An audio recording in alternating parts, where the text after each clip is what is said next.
video gonna be about what I really think about this finals.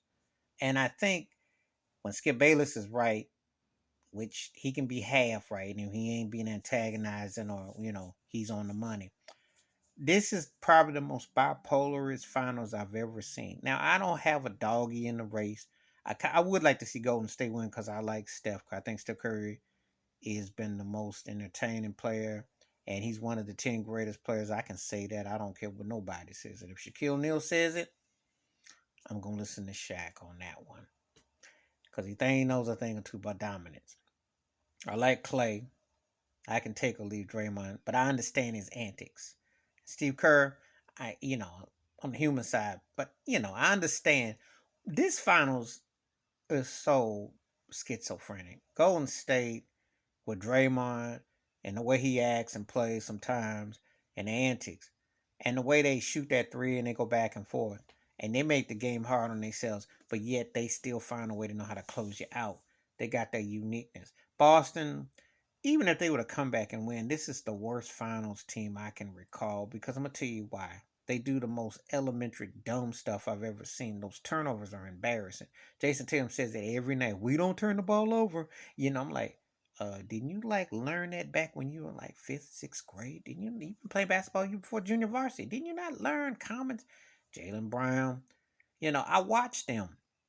Marcus Smart supposedly defensive player of the year. I'm like, I ain't really seeing it. If anything, I'm seeing Golden State's defense. Andrew Wiggins was picking them off the bone last night. I seen them get out hustled, out played, getting their pockets poked. What they need, it's a shame that Jason Kidd can't come back to life, can't walk that door as a point guard. That's what that would be Golden State. The same thing that Memphis had a Jason Kidd. His style and that AT&T 10-10-10 triple double would have beaten Golden State for Dallas, would have beaten with Memphis, would have helped Denver out, and would put Boston over the top.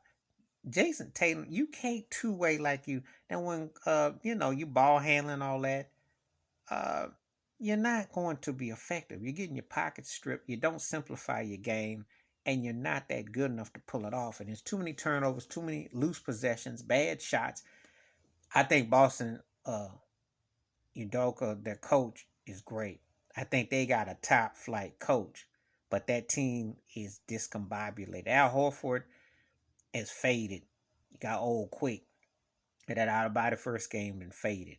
He good for what he is, but they look like a team that is a two-tone team which has no one foundation. Now I think maybe another finals or two, they might win one, but they don't deserve to win this finals. And every series ain't a 7 game series, and you gotta stop playing so ding dong. Just turn the ball over, erratic play, flopping, acting, crying.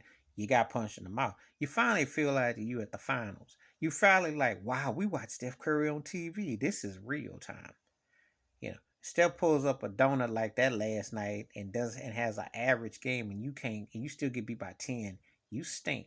When you start keep getting blown out late or you blow games, you're not gonna win. You're not good enough to win. And that does beg the question: how in the world? Well, I told you how they got by Brooklyn. Because Kevin Durant, they picked his pockets. What they're getting done right now to them. Kyrie Irving was pretty much nonchalant after the first game. Blake Griffin showed some heart, but he too old. The Nets didn't have no bench, and there was nothing else. And after you take Katie and Kyrie out, they are washed. Even if you suited up Steve Nash, they're not winning.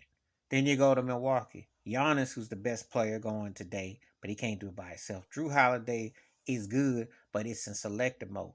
Bobby Portis can shoot some threes, but it's too streaky. They shoot too many threes. Brooke Lopez, a big old boy, but don't get in the box. They fade away, they shoot, and their coach got out coached. And they look soft. And Giannis, as good as Giannis played, there was no coming back from that. They just didn't have the horses, and they missed Chris Middleton, but they missed another player involved too. It's not good enough, and the defense didn't come to play. They didn't show they got out hustle. You get to Miami, that's my squad. I still question Jimmy Butler.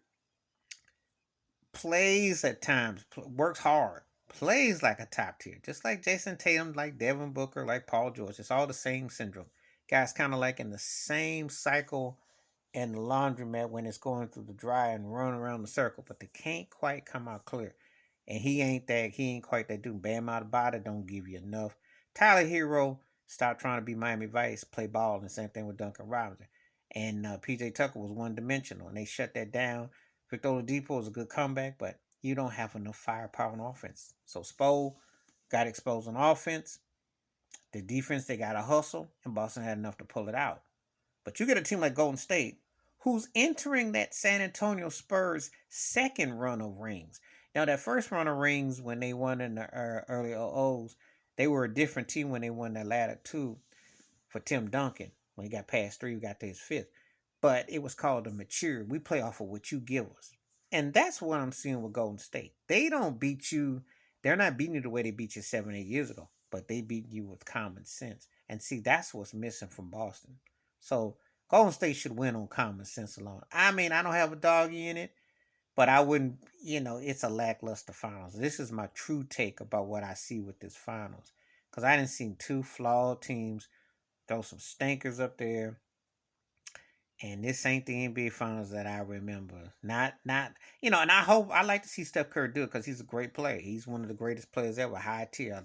I think a lot of Klay Thompson respect Steve Kerr, And I'm glad to see Andrew Wiggins. Uh, Andrew Wiggins might be the baddest player in the finals with a dry throw since Kobe. And he's putting it on Boston. He's coming. He's coming. And he is only going to get better. He's in the right situation. He's in the right situation. Because he's rebounding, hitting that shot. Wiggins is coming.